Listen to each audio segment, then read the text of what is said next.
السلام عليكم متابعين مطبخ فوق او توتا، يا رب دايما تكونوا بخير. وحشتونا جدا جدا ورجعنا لكم بفيديو جديد من فيديوهات مطبخ فوق او توتا. قبل ما نبتدي الفيديو ما تنساش تصلي على النبي ولايك وشير للفيديو واشتراك لو اول مرة تشوفونا. وان شاء الله يا رب الفيديو بتاعنا يعجبكم. النهاردة هنعمل لكم طريقة عمل الكبسة بالفراخ بطريقة سهلة جدا وبسيطة، وان شاء الله يا رب تعجبكم. ويلا بينا نشوف هنعملها ازاي. اول حاجة هنحط الحلة بتاعتنا على النار. هنكون عاملين بصلة صغيرة كده في الكبة، معاها معلقة صغيرة من التوم. هنشوحها كويس جدا لحد ما ريحة التوم تطلع معاكي. هي طريقة سهلة جدا وبسيطة، مش هتحتاج منك اي مجهود، وكله في حلة واحدة. زي ما احنا شايفين كده هنقلب التومة لحد ما ايه ريحتها تطلع معاكي. بعد كده طبعا احنا عارفين مكونات الكبسة. الليمون اللي احنا شايفينه ده اللي هو المجفف، مع عودين قرفة وورق لوري ومستكة. وطبعا ال البهارات اللي معايا هتبقى كاري وكركم وملح وفلفل اسود ورشة صغيرة من الشطة لو انت بقى حابة ان هي تكون حارة يعني.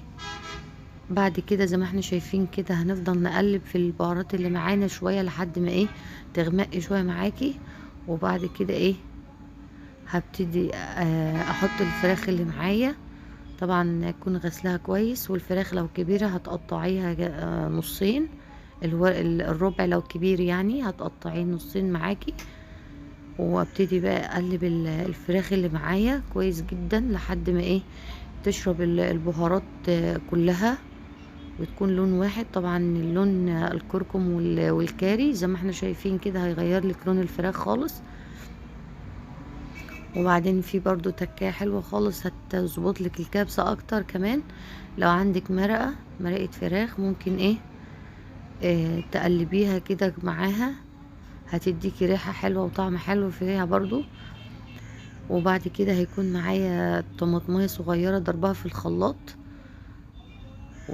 وبعد كده انزل عليها بشوية مية اغطيها ليه علشان تستوي مع بعضها. اقلبها الاول وبعد كده اسيبها بقى على النار لحد ما تستوي حوالي 3/4 سوا.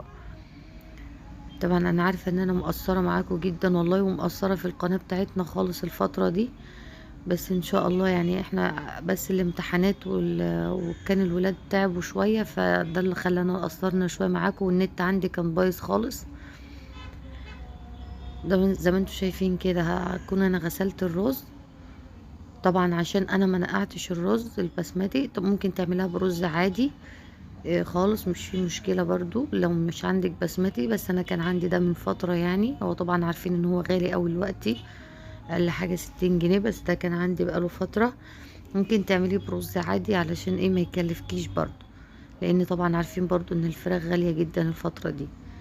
طبعا هغطيها ازود المية طالما انا ما نقعتش الرز، يبقى هزود المية شوية. وهجرب الحدق بتاعها اشوفها طبعا محتاجة ملح ولا لأ. محتاجة هتحط لها، وبعد كده هتسيبيها لحد ما تغلى.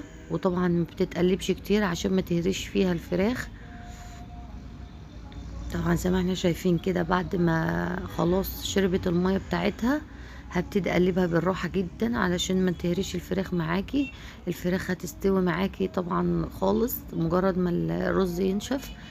هبتدي اهز الحلة كده زي ما احنا شايفينها علشان ما تبهدليش وتهري الفراخ معاكي. فاحسن حاجة انك تهزي الحلة كده من غير ما تقلبي ولا حاجة.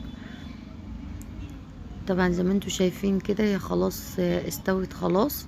وشايفينها كانت بصراحة ريحة وطعم مفيش احلى من كده، وبكل سهولة. وتنفع يعني لو عزومة على السريع كده تعمليها في اقل من نص ساعة يكون جاهزة. لان طبعا عارفين ان الفراخ ما بتاخدش وقت كبير. وطبعا هي نفس طريقة عمل اللحم برضو، بنفس طريقة عمل الفراخ برضو. ان شاء الله هنبقى نعملها لكم طريقة سهلة جدا. لو وصلتوا معايا للفيديو لحد هنا ما تنسوش اللايك والاشتراك في القناة لو اول مرة تشوفونا. طبعا زي ما انتوا شايفين كده احنا عارفين ان الرز البسمتي بيكون مفلفل كده وحلو، وما ما بيعجنش معاكي ولا حاجة طالما انت عاملاه برضو صح. بتمنى الوصفة بتاعتنا تكون عجبتكم، لايك وشير للفيديو، وان شاء الله انا اقابلكم على خير في فيديو جديد من فيديوهات مطبخ فوقه وتوته. مع السلامة. هتروحي تلبسي وانا هاكلك. يلا لا يلا عشان هو كله لا لا هو